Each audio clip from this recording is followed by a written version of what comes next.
Kemudian menyangkut komunitas internasional yang beberapa diantaranya tentu beda agama, beda keyakinan. Saya mau membacakan cerita di kitab Ar-Risalah Al-Qushairiyah. Jadi saya hanya membantu referensi-referensi yang diajarkan guru-guru kita.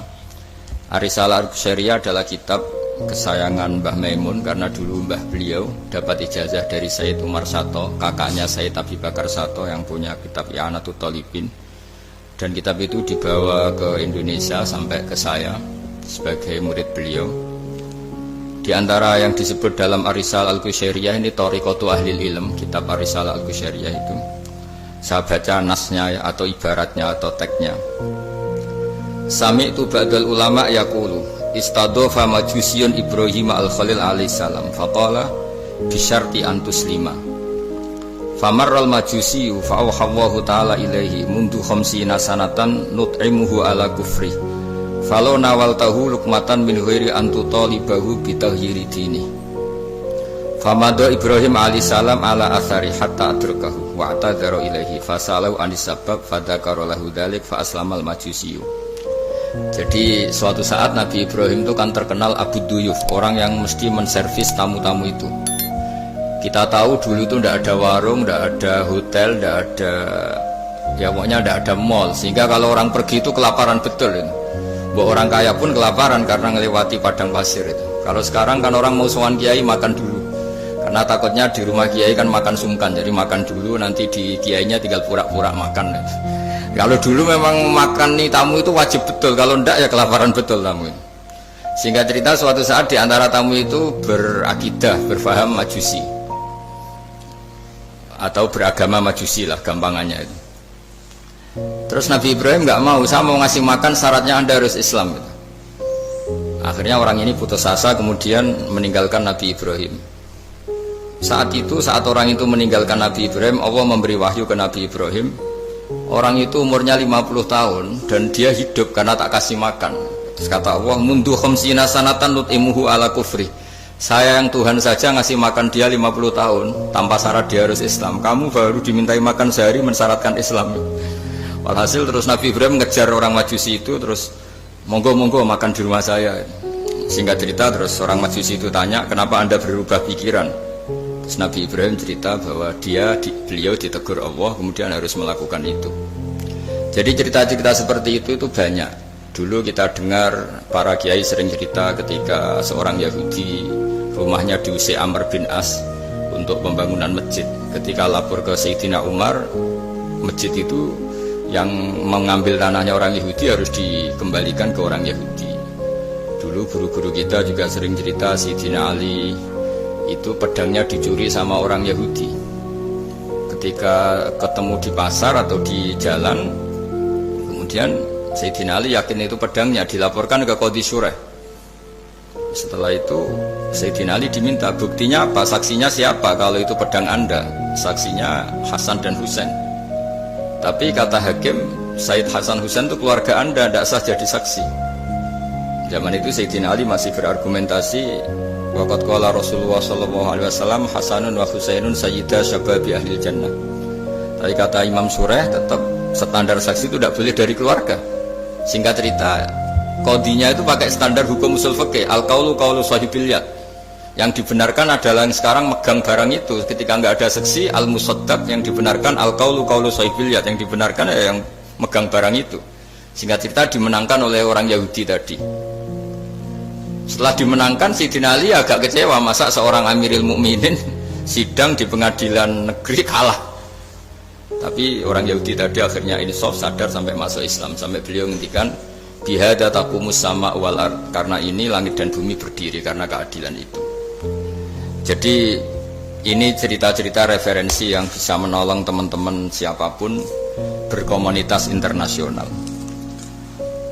Karena pikiran saya sederhana ya, al ilmu yurisul ahwal, ilmu itu melahirkan sikap. Jadi kalau kita punya referensi yang cukup tentang toleransi, insya Allah kita hidup di mana saja punya toleransi, karena toleransi itu juga ajaran agama. Di antara yang diceritakan para guru-guru kita adalah ketika Nabi mau dibunuh oleh orang namanya Daksur atau Duksur, siapa nggak tahu KTP-nya saya. Kiai kalau baca Daksur. ketika beliau sedang santai di satu tempat, tahu-tahu ada orang yang mengambil pedangnya kemudian bilang, "Mayyam na'uka minni ya Muhammad." Sekarang Anda sama saya berdua, siapa yang bisa menghalangi kamu? Nabi dengan rileks menghentikan Allah. Kemudian si Daksur ini gemetar, pedang jatuh. Kemudian diambil Nabi. Sekarang ya Daksur, "Mayyam na'uka minni," yang bisa menghalangi kamu siapa? Orang itu bilang, "La ahada," tidak siapapun. Nabi dengan gampangnya fa'afa anhu, Nabi memaafkan. Padahal ini jenis harbi, jenis orang yang jelas punya niat bunuh. Terus artinya kita yang ngaji di pesantren, saya ngaji di Mbah Maimun, punya Bapak Kiai Nur Salim, semuanya ngajarkan bahwa di mana-mana perang kekerasan itu ya karena kita diperangin. Udina lil ladzina yuqatalun, karena kita diperangi kita boleh perang. Qatilul ladzina yuqatilunakum. Jadi yang boleh kita perangi ya zaman kayak kita dulu dijajah Belanda, dijajah Jepang zaman itu. Ketika sudah tidak ada penjajahan ya alasan itu sudah hilang karena mereka tidak merangi kita. Jadi apa ya, perang ya ada konteks rasionalitasnya, damai juga ada konteks rasionalitasnya. Tapi karena kita punya tradisi referensi, teman-teman yang di Jerman tak bantu, tadi ada kitab Arisalah Al-Qusyairiyah, terus ada beberapa cerita-cerita tadi kayak Daksur. Kalau ayatnya jelas ya, jelas qatilul ladzina yuqatilunakum wa in janahu lisalmi fajnah laha wa tawakkal 'ala Allah. Bahkan seperti yang diceritakan Profesor Quraisy tadi, yang sedang kita benci pun bisa saja suatu saat teman. Dalam surat Mumtahanah itu atau Mumtahinah ada ayat asawwau ayyaj'ala bainakum wa bainal ladzina ataitum minhum mawaddah. Bisa saja orang yang sekarang kamu benci suatu saat kamu cintai. Wallahu qadir, itu Allah Maha Kuasa. Dan tadi saya menambahkan yang dikatakan Profesor Quraisy tentang belajar. Dulu Nabi itu enggak puasa Asyura. Tapi ketika datang ke Medina, orang-orang Yahudi itu puasa Asyura. Coba tanyakan ke mereka, kenapa puasa tanggal 10? Terus mereka menjawab, yaumun najawwahu fi Musa, itu hari yang Allah menyelamatkan Nabi Musa. Terus fa'amara bisyami, kemudian Nabi menyuruh sahabat puasa. Artinya dulu itu segampang itu hidup, itu sesuatu yang baik apa ya sudah. Ya sudah ditiru. Meskipun kita tahu Nabi itu tentu mustaqil bil istihad, Nabi itu orang yang mandiri. Tapi memberi percontohan kita betapa gampangnya kita seperti itu. Dulu ada seorang Yahudiyah meminta sama Sayyidah Aisyah dan dikasih. Ketika dikasih, dia mendoakan semoga kamu Aisyah selamat dari siksa kubur. Zaman itu Sayyidah Aisyah itu belum tahu tentang siksa kubur, sehingga beliau engkar, nggak percaya. Tapi setelah Rasulullah datang dan diceritanin Nabi, oh iya siksa kubur itu ada. Dan semenjak itu Nabi selalu isti'adah, minta perlindungan dari siksa kubur. Jadi dulu di komunitas-komunitas beda agama sesuatu yang benar ya dibenarkan. Makanya kaidah umum dalam interaksi antar agama itu la tusaddiquhum wa la tukadzibuhum, ya kamu jangan bilang iya, jangan-jangan enggak, ya jangan bilang tidak, jangan-jangan iya. Jadi aturan ilmunya jelas, la tusaddiquhum wa la tukadzibuhum. Ya artinya sesuai referensi ilmu lah, kira-kira begitu. Terus yang terakhir, ini saya mohon maaf sama komunitas di Jerman karena saya ini pura-puranya aja sibuk. Karena saya kira ini seberapa jam lagi saya ngajar ini. Nanti kalau saya tidak ngajar di sini yang ngundang agak-agak dosa. Jadi supaya sama-sama tidak dosa, ini saya ya nuruti jenengan. Tapi ya karena saya ngajar ini juga yang datang orang macam-macam. Ada yang Kalimantan, Sumatera mau ngaji di sini. Ini seberapa jam lagi saya ngaji Sahih Muslim. Yang terakhir ini di halaman Kitabu Adabil Ulfa wal Ukhuwah halaman 285 dalam Ihya juz 2. Jadi kitab saya juz 2. Mungkin kalau beda cetakan yang jelas ikut Kitabu Adabil Ulfa wal Ukhuwah. Di sini diterangkan oleh Imam Ghazali dengan beberapa riwayat yang disebut al-jironu salasatun. Bertetangga itu ada 3. Jarun lahu hakun wahid, ada tetangga yang punya hanya satu hak. Wa jarun lahu haqqani wa jarun lahu salah satu hukukin. Terus beliau cerita yang punya 3 hak itu ya tetangga, ya seagama, ya masih ada hubungan kerabat. Yang punya 2 hak ya tetangga, ya seagama. Terus wa amal ladzi lahu haqqun wahid fal jarul musyrik. Yang punya hak satu itu tetangga yang beda agama. Jadi intinya tetap dikasih hak meskipun beda agama.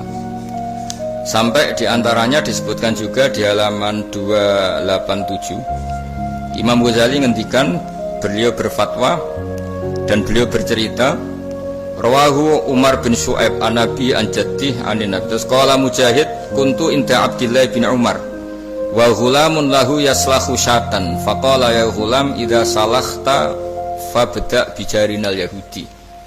Abdullah bin Umar itu sedang memasak kambing, atau itu pembantunya ini sedang nguliti kambing. Itu pesannya Abdullah bin Umar, ya ghulam idza salakhta fabda bijarinal yahudi, nanti jangan lupa tetangga kita yang Yahudi. Ini di Ihya halaman 287. Hanya cerita kebaikan. Jadi cerita-cerita perang itu ya karena kita diperangin, tapi ya kalau kita dibaikin ya baik, itu ajaran Islam. Hatta qala dzalika miraran. Faqala lahu lima taqulu hadza. Ini pembantunya juga enggak langsung menerima. Kenapa? Saking enggak mau nerimanya diulang-ulang lagi oleh Abdullah bin Umar. Faqala inna Rasulullah sallallahu alaihi wasallam lam yazal yusina bil jar hatta khashina annahu sayuwarrithu. Kenapa engkau melakukan itu ya Abdullah bin Umar? Terus beliau menjawab, Rasulullah itu selalu berpesan untuk berbuat baik sama tetangga. Tadi kita tahu kalau tetangga punya 3 hak, berarti seagama, ada hubungan kerabat, hakul jar berarti 3. Ada yang seagama dan tidak punya hubungan kerabat, berarti punya 2 hak, yaitu satu agama dan kerabat. Ada yang punya 1 hak saja, ya ada keluarga, ada seagama, tapi karena tetangga itu juga tetap punya hak. Dan itu pun masuk kategori lam yazal yusina bil jar, termasuk orang-orang yang harus kita baikin. Ya kalau di Qurannya kayak tadi ya, qatilul ladzina yuqatilunakum, boleh merangi ya yang merangi kita. Udzina lil ladzina yuqatalun, diberi hak merangi ya sama yang merangi kita, bukan yang tidak merangi kita. Terus waqala Hisham, kanal hasanu la yara ba'san antut imal jarul yahudiyya wan nasraniyya min udkhiyatik. Bahkan sebagian ulama, di sini disebut Hasan Basri, berpendapat kalau berkorban, kalau punya tetangga Yahudi yang butuh nggak apa-apa dikasih dagingnya. Ini di halaman Ihya 287 juz 2. Jadi dari cerita-cerita itu dan referensi-referensi itu, teman-teman di Jerman nggak usah khawatir lah kalau kiai-kiai kayak kita itu berfatwa nggak boleh berkomunitas internasional, nanti takut begini-begini. Ndak lah, kita bacanya ya sama seperti yang dibaca Profesor Kures, sama yang dibaca guru-guru kita. Jadi itu kalau boleh dikatakan sumbangan saya lah, bahwa di kita di pesantren itu ajaran-ajarannya juga seperti itu. Dan tadi beberapa kitab saya sebutkan halamannya supaya bisa dicari, supaya tidak kelihatan hoax, juga tidak bikinan saya gitu, supaya jelas itu. Dan saya mohon maaf karena nggak bisa ngikuti sampai selesai, tapi saya ngapresiasi, semoga jadi syawal yang baik, minal aidin wal faizin. Minal aidin artinya kita kembali menjadi ahli surga. Saya termasuk yang sependapat dengan kitab yang saya baca. Dulu kita ini ahli surga karena Nabi Adam lahirnya di surga dan diciptakan di surga. Karena satu kesalahan beliau harus kembali ke bumi. Dan setelah puasa itu selesai dan diterima, kita kembali ke ahli surga lagi. Maksud minal aidin, kita kembali lagi berstatus sebagai ahli surga. Dan itu dimulai dari saling memaafkan. Karena yang menghalangi masuk surga itu hak adami. Manusia itu kan paling pikir untuk memaafkan orang lain. Padahal kalau hak adami belum selesai itu Allah tidak mau memaafkan. Makanya syaratnya masuk surga harus kita saling memaafkan. Dengan cara seperti itu insya Allah kita minal aidin wal faizin. Jadi mohon maaf, sekali lagi mohon maaf karena saya tidak bisa ngikuti sampai selesai karena saya harus ngaji. Karena bukan papa ya, memang harus. Andikan sunat itu mungkin saya tinggalkan. Mohon maaf sekali. Wassalamualaikum warahmatullahi wabarakatuh.